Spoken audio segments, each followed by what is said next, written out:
Bien, continuamos con la página 20. Estamos en la página 20, ejercicio número 4. He copiado los ejercicios. Dice acá, sean los conjuntos A y B. Si el número de elementos de la interacción de A con B es 21, me piden hallar el número de elementos de la diferencia simétrica de A con B. Además, hay un dato acá, el número de elementos de A menos B más el número de elementos de B menos A, eso me va a dar el número de elementos que hay en la intersección. Pero ¿cómo se grafica la intersección, perdón, la diferencia simétrica de A con B? La diferencia simétrica tiene que ver con estos sectores, nada más. Es todo excepto la intersección. O sea, esto de acá sería la diferencia simétrica de A con B. ¿Ok? Entonces, tenemos lo siguiente, entonces, la diferencia simétrica de A con B. La diferencia simétrica de A con B va a ser igual a, ¿qué cosa? A lo que hay en el conjunto A solo en A, y solo en A significa A menos B. No, esto unido con B menos A. O sea, B menos A me daría la diferencia simétrica. Vale decir, A menos B, solamente A, unido con B menos A, nada de A, en este caso, este segundo significa nada de A, B menos A. Entonces, estos dos sectores estarían representados como la diferencia simétrica. Pero si queremos obtener la diferencia simétrica, los números de elementos de la diferencia simétrica, esto va a ser igual al número de elementos de A menos B. Esta unión significa más al número de elementos de B menos A. ¿Ok? Así, de esa manera se escribe. Pero nosotros en el dato del problema habíamos leído que esto viene a ser, bueno, viene a ser el dato, ¿no? Un dato. O sea, A que es igual a menos B con el número de elementos de B menos A. Eso viene a ser el número de elementos, de A intersección B. ¿Ok? Y esto obviamente es igual al número de elementos de A diferencia simétrica con B. Pero a mí que me están pidiendo hallar el número de elementos de la diferencia simétrica. Y dato del problema, esto, la intersección de la cantidad de elementos, el cardinal de la intersección, viene a ser 21. Entonces, con esto estaríamos dando o obteniendo el resultado del pedido. ¿Qué me pedían? La diferencia simétrica de A con B, 21. Eso sería todo. Pasemos al ejercicio 5. El ejercicio 5 dice lo siguiente del 5. El conjunto B, ahí está, 2, 4, 6, 8 son sus elementos. Dice, hay el valor de verdad de cada una de las siguientes proposiciones. Vemos que en cada proposición existen los cuantificadores, ¿no? La E invertida, esta simbología significa existe por lo menos, y el otro es para todo. Empecemos con el primero. Dice, existe por lo menos un X que pertenezca al conjunto B, tal que X menos 1 es menor que 4. ¿Qué significa existe? Se debe cumplir por lo menos para un elemento. Cualesquiera debe haber uno, por lo menos, para que sea verdadero. Si no hay ninguno, será falso la proposición. Veamos, si yo pongo el primer elemento, por ejemplo, así, del último voy a empezar, 8 menos 1 es menor que 4.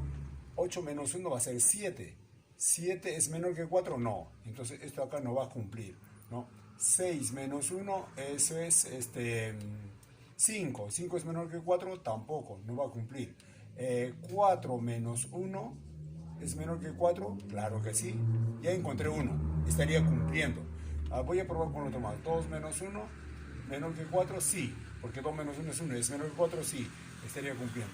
Entonces la primera sería verdadero. La primera es verdadero. Recuerden que para la existencia debe haber uno. Yo encontré dos. ¿No? Suficiente con uno. Que cumpla con uno. Entonces basta que encuentre con uno, será verdadero. Vayamos al número 2. ¿Qué dice el número 2? Dice para todo se lee esto, para todo X que pertenece a B. Debe cumplirse que X al cuadrado es mayor o igual que 3. ¿Qué significa para todo? Debe cumplir con toditos los elementos, ¿no? Con todito. O sea, vamos a empezar con el primero. Sería 2 al cuadrado debe ser mayor o igual que 3. ¿Cumple? Sí, cumple. El 4. 4 al cuadrado mayor o igual a 3. Sí, cumple porque es 16. 16 mayor que 3, sí. 6 al cuadrado mayor o igual que 3. También sí, porque es 36. 8 al cuadrado. 8 al cuadrado mayor o igual que 3. Obviamente que sí. Cumple con todo. Recuerden que para todo debe ser con todos los elementos. Esto también es verdadero, cumple para todo, ¿no? Vamos a la tercera proposición. Dice, existe un x que pertenece a b, tal que la raíz cuadrada de x pertenece a un entero positivo. Recuerden que los enteros positivos son 1, 2, 3, 4 hasta el infinito, ¿no? Entonces, ¿cómo sería acá? A ver, veamos acá para el primero. 2 pertenece, el resultado pertenece a los enteros positivos. Vemos de que esto de acá no es cierto, ¿no? No es cierto. Y con el 4 sí va a cumplir porque la raíz cuadrada de 4 es 2 y 4 sí pertenece a los enteros positivos. Entonces eso de aquí basta con 1. Recuerden que la existencia basta con un solo elemento. Así pues sí, verdadero. Y si pruebo con 6, raíz cuadrada de 6 no va a cumplir. Con 8 tampoco no va a cumplir. Pero a mí me es suficiente que uno de ellos cumpla. La existencial es para uno solo por lo menos. Entonces, para todo significa que con todos los elementos, x pertenece a b, tal que x entre 4 pertenece a los naturales. Los naturales empiezan con 0, 1, 2, 3, etc., ¿no? Entonces, empezamos con el primer dato. Si yo le pongo 2 sobre 4, simplificando va a ser 1, aquí va a ser 2, va a quedar un medio. Y un medio no pertenece a n, no pertenece a n. Como es para todo y fallé en 1, entonces esto de acá será falso. Entonces, lo demás, bueno, con 4 va a cumplir, con 8 también, pero con 6 no. Entonces, aquí dice para todos. Entonces, como no cumple con 1 o con 2, deja de cumplir, sería falso en todo caso, ¿no? Entonces, conclusión será verdadero, verdadero, verdadero y falso. Esa sería la clave que tendríamos que marcar. Vamos al ejercicio 6. A ver, en el ejercicio 6 me hablan de subconjuntos propios y subconjuntos. Bueno, he copiado los datos en realidad. Recuerden que estamos en la página 20, en ejercicio 6, todos con sus textos. Lean el problema y estoy sintetizando ahí, ¿no? He copiado solamente los datos. A tiene 120 subconjuntos propios. ¿Cómo se escribe subconjuntos propios? Si A es el conjunto, entonces el subconjunto propio será 2 elevado al número de elementos de A menos 1 y esto debe ser igual a 127. Se escribe así. Esta partecita representa los subconjuntos propios. Vayamos al segundo, vamos a anotar los datos, ¿ya? B posee 32 subconjuntos. Aquí dice subconjuntos, el otro día decía subconjuntos propios. Los subconjuntos se escribe de esta manera, o se representa de esta manera. 2, el cardinal de B, igual 32. Así se representa.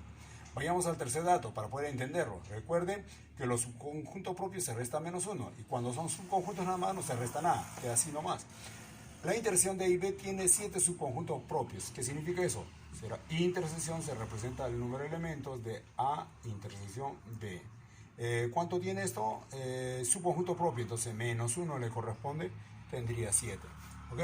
Así se anotan los datos. Vayamos acá primero, vamos a desarrollar esta parte primero. Entonces, este menos 1 pasaría a sumar 2 elevado al número de elementos del conjunto A, sería 128. ¿Ok? 128. Pero 128 va a ser igual 2 elevado a la 7. Entonces, si las bases son iguales, por algebrita, si las bases son iguales, el número de elementos de A va a ser 7. ¿Ok? 7. Hasta aquí todo bien. Vayamos al siguiente. Dice B posee 32 subconjuntos. Y escribimos cómo se simboliza. Sería el número de elementos de B sería 2 a la 5. Igual, si tengo bases iguales, ¿qué va a pasar con los exponentes? El número de elementos de B va a ser igual a 5. Entonces, ahí tenemos la cantidad de elementos de B. Desarrollamos esta parte, que haría 2 elevado al número de elementos de A intersección B. El menos 1 pasa a sumar, sería 8. De donde este 8 podemos escribir de la siguiente manera, ¿no? 2 intersección B sería 2 elevado al cubo. Igual, bases iguales, los exponentes deben ser iguales. El número de elementos de A intersectado con B va a ser 3. Una vez que he hecho esto de acá, lo voy a graficar para verlo mejor. Lo ubicamos mejor. Aquí voy a poner los números de elementos de A y aquí voy a poner los números de elementos de B. El número de elementos de A sería 7 y acá sería 5, ¿no? 5. Y la intersección dice que tiene 3, o sea, acá habrá 3, como aquí en todo hay 7, faltaría 4. 4 más 3 me da 7. Hay 5 en este conjunto. Tengo 3, aquí faltaría 2. Vale decir, el número de elementos de A unión B va a ser igual a quién, a 4 más 3 más 2, o sea, 9 sería, ¿no? ¿Qué me están pidiendo? Si ustedes observan el texto, me están pidiendo el número de elementos de la potencia de la A, de la unión con B, ¿no? Unión B. ¿Cómo se escribe esto, la potencia? Se escribe con 2 elevado al número de elementos de A unión B. Se escribe así. Este es el pedido, la incógnita. Entonces, la unión ya sabemos cuánto tiene. Tiene 9. Sería 2 a la 9 y eso sería 512, ¿no? Y esa sería la solución del número 6. Jóvenes, yo les voy a invitar a ustedes a que concluyan esa parte. Y en la página 22, ¿no? Hay un grupo de ejercicios que ustedes lo podrían desarrollar. Están del número 1 al número 10, tendría que completar. Por favor, hagan esa actividad y de retorno explicaremos lo que no ha podido salir.